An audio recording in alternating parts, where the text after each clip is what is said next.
in our project, in our artistic research and everything we put together in this period of working together in this very challenging and amazing, inspiring project for people on autism spectrum, I think it was changing and still changing us as artists constantly.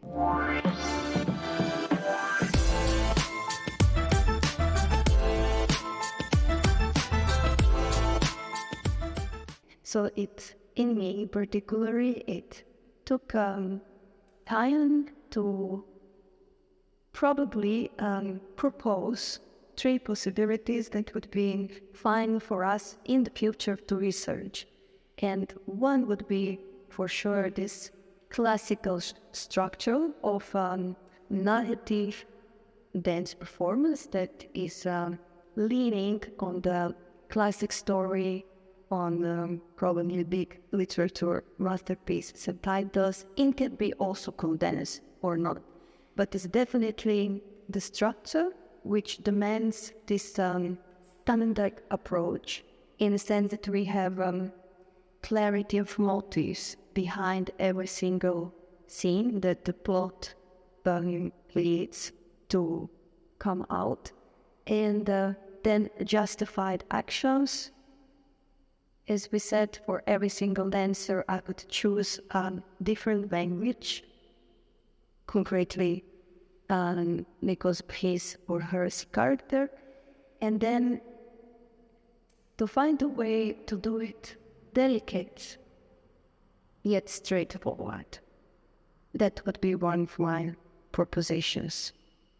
The other concept, the other principle that is often used in the dance theater in general is a non-narrative, when the choreographer has this freedom to research the movement, to dancers also come to some solutions through the improvisations. But if the idea behind is still firm, is still solid, we can come to the very beautiful visual and sensual poetry in a way.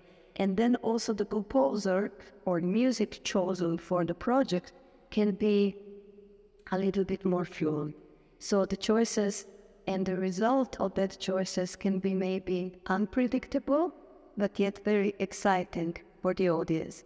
And I believe that the embodiment of emotions through our dance bodies is very expressive. It's like a constant research of movement expression leads us to some nice fine stuff, I would say.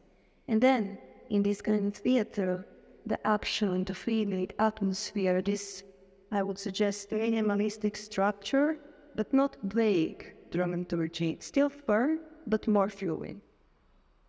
For us, in the autism-friendly performers, we must be constantly aware of interaction. So we should not spend a minute in the lyric field of lots of ideas, but still have a very concrete embodiment of emotions to which we know what we are communicating. And the third one, I would say, and just proposing something that would be for creators, so for artistic team and for public, almost transcending. It's a theatrical approach that is more like holistic, new essence, new theater approach, which certainly needs open spaces, more a video, use of a video walls with some different kind of music. I would say like a energy of elevation, something that is almost symphonic, not very ambitious in the dance choreography, certainly not very ambitious in the dramaturgy, not leaning on the story and not using a usual approach what we have used until now in a dance theater when we do abstract works. but something that is still for us to discover, but it certainly has I see it as a potential to open a new portal in the way audience and us on the stage create a new theater with like a full holistic approach at being very tender and very, very attentive to the atmosphere and the symbols we are projecting. And I think there is a possibility for us to discover this interaction, but it's not yet much discovered. Sometimes, personally, I lead this experience closing my eyes with the Philharmonic Orchestra listening some amazing music piece.